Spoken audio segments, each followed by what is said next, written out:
Hello friends, मेरा नाम राकेश वर्मा और मेरे यूट्यूब चैनल पे आपका स्वागत है। दोस्तों, आज के वीडियो में जानेंगे अति लघु उत्तरीय प्रश्न जो हमारी राज्य सेवा मुख्य परीक्षा के लिए महत्वपूर्ण प्रश्न रहेंगे। तो चलिए देखते हैं क्रम से कुछ महत्वपूर्ण प्रश्न लिए हैं। पहला प्रश्न है MPW क्या है।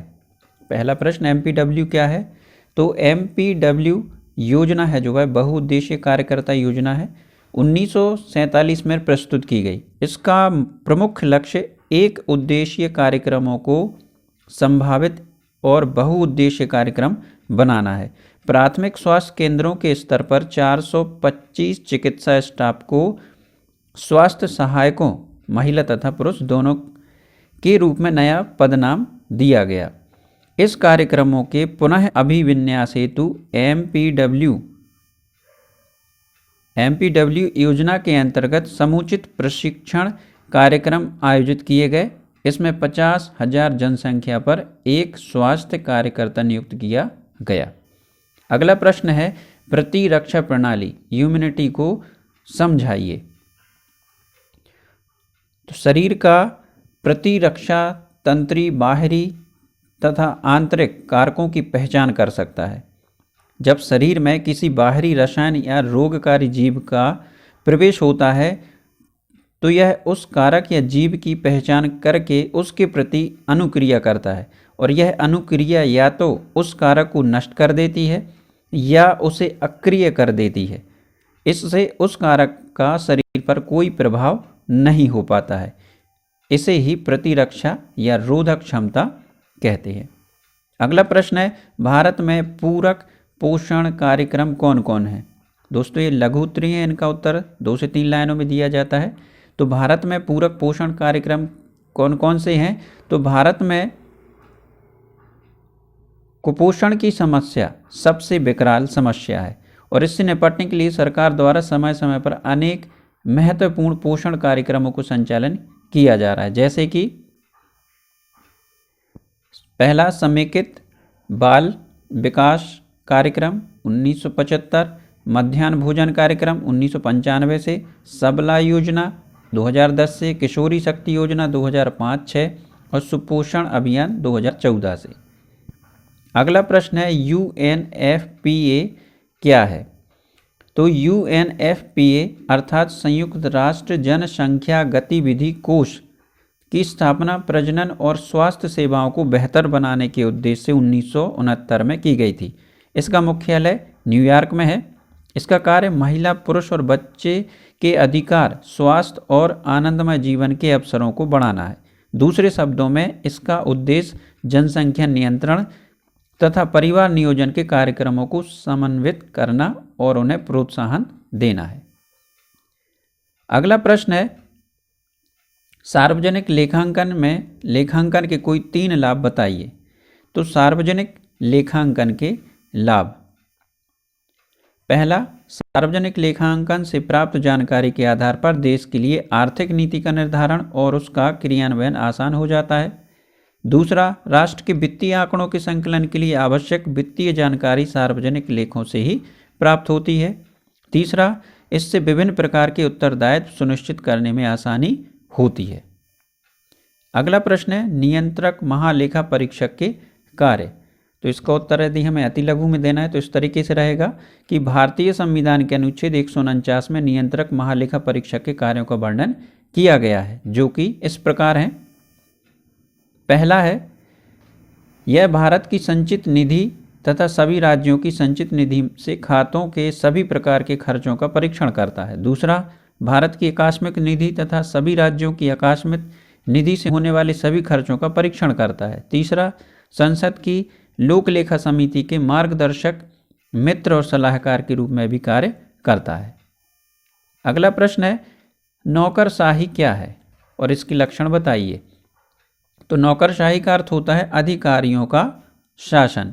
अधिकारियों का शासन यह अंग्रेजी के ब्यूरोक्रेसी का हिंदी रूपांतरण है। इसके प्रमुख लक्षण हैं कार्यकुशलता, विशेषता, पदोसोपान आधारित प्रणाली, नियमबद्धता और तटस्थता। अगला प्रश्न है मध्य प्रदेश लोक सेवा आयोग के कार्य बताइए। तो भारतीय संविधान के अनुच्छेद 320 में लोक सेवा आयोग के कृत्यों का वर्णन किया गया है। मध्य प्रदेश लोक सेवा आयोग के प्रमुख कार्य हैं। पहला कार्य है राज्य सेवा हेतु परीक्षा का आयोजन, लोक सेवाओं में भर्ती के तरीकों पर राज्य सरकार को परामर्श देना, राज्य सेवा में नियुक्ति, पदोन्नति, स्थानांतरण आदि के मामलों में सलाह देना। अगला प्रश्न है मुख्यमंत्री कन्या विवाह एवं निकाह योजना क्या है? तो मध्य प्रदेश शासन सामाजिक न्याय एवं निःशक्त जन कल्याण विभाग द्वारा 2006 में मुख्यमंत्री कन्या विवाह योजना प्रारंभ की गई। इस योजना का मुख्य उद्देश्य गरीब, जरूरतमंद और बेसहारा परिवारों की बेटियों, विधवाओं, तलाकशुदा महिलाओं की शादी के लिए आर्थिक सहायता प्रदान करना है। इस योजना के तहत सामूहिक विवाह करने वाली महिला को शादी पर सरकार 51,000 रुपये खर्च करती है। अगला प्रश्न है रोग क्या है और संचरणीय रोगों से आप क्या समझते हो? तो रोग वह दशा है जिसमें व्यक्ति या जीव कार्यात्मक या संरचनात्मक रूप से विकृत या अनियमित हो जाता है। संचरणीय रोग, तो संचरणीय रोग ऐसे रोग जो जीवित कारकों जैसे विषाणु, जीवाणु, प्रोटोजोआ, कवक, कृमियों आदि के द्वारा होते हैं और यह व्यक्ति से दूसरे व्यक्ति में जल, वायु, भोजन या कीटों के माध्यम से फैलते हैं। संचरणित या संक्रामक रोग कहलाते हैं, जैसे कि हैजा, टीबी इत्यादि। अगला प्रश्न है जन्म मृत्यु सम्मक क्या है? तो जन्म मृत्यु सम्मक सरकार के अधिकार क्षेत्रों के अंदर व्यक्तियों के जन्म मृत्यु के रिकॉर्ड संबंधी सरकारी डाटाबेस होते हैं। ये आंकड़े किसी समुदाय या देश के संपूर्ण सामाजिक आर्थिक विकास की जांच करने में सहायक होते हैं। जन्म मृत्यु सम्मक के प्रमुख स्रोत जैसे जनगणना, जनसंख्या रजिस्टर, राष्ट्रीय प्रतिदर्शन सर्वेक्षण, रोग संबंधी रजिस्टर, प्रतिदर्श पंजीकरण योजना। अगला प्रश्न है शिक्षा क्या है और इसके कार्य बताइए। तो शिक्षा मनुष्य की आंतरिक अभिलाषाओं को अभिव्यक्त करने का एक सशक्त माध्यम है। शिक्षा से ही मनुष्य का सर्वांगीण विकास होता है। महात्मा गांधी के अनुसार जो मनुष्य को मुक्ति के योग्य बनाए वही शिक्षा है। और शिक्षा के कार्य देखिए इस प्रकार हैं: आवश्यकताओं की पूर्ति, व्यक्तित्व का विकास, अच्छे नागरिकों का निर्माण, सामाजिक कर्तव्यों का ज्ञान और सामूहिक कल्याण की भावना आदि। अगला प्रश्न है दीनदयाल उपाध्याय ग्रामीण कौशल योजना की विशेषताएं बताएं। पहली विशेषता है निर्धन और सीमांत लोगों की लाभकारी योजनाओं तक पहुंच सुनिश्चित करना। अगला दूसरा ग्रामीण गरीबों के लिए मांग आधारित निःशुल्क प्रशिक्षण तैयार करना, ये हैया लिखा दोस्तों, तैयार करना है। समावेशी कार्यक्रम तैयार करना, क्षेत्रीय विकास पर जोर देना। यह योजना मुख्य रूप से गरीब परिवारों के ग्रामीण युवाओं के कौशल विकास हेतु प्रारंभ की गई। अगला प्रश्न है महिला एवं बाल विकास मंत्रालय। तो महिला एवं बाल विकास मंत्रालय 2006 को अस्तित्व में आया। यह अधिसूचना द्वारा सरकार ने बच्चों के कल्याण और सुरक्षा के सभी मामले जैसे कि बाल न्याय अधिनियम 2000, केंद्रीय दत्तक संस्थान एजेंसी और दत्तक ग्रहण भी इसी मंत्रालय को सौंप दिए गए। इसका उद्देश्य महिला और बच्चों का सर्वांगीण विकास करना, उन्हें सुरक्षा मुहैया कराना ताकि वे नागरिक के रूप में उत्पादक बन सकें और अच्छा जीवन जी सकें। और अंत में आखिरी क्वेश्चन है संसद की प्राक्कलन समिति की विवेचना कीजिए। तो भारत सरकार के प्रथम वित्त मंत्री जॉन मथाई की अनुशंसा पर 1950 में भारतीय संसद द्वारा प्राक्कलन समिति का गठन किया गया। इसमें कुल 30 सदस्य होते हैं जो सभी लोकसभा से चुने जाते हैं।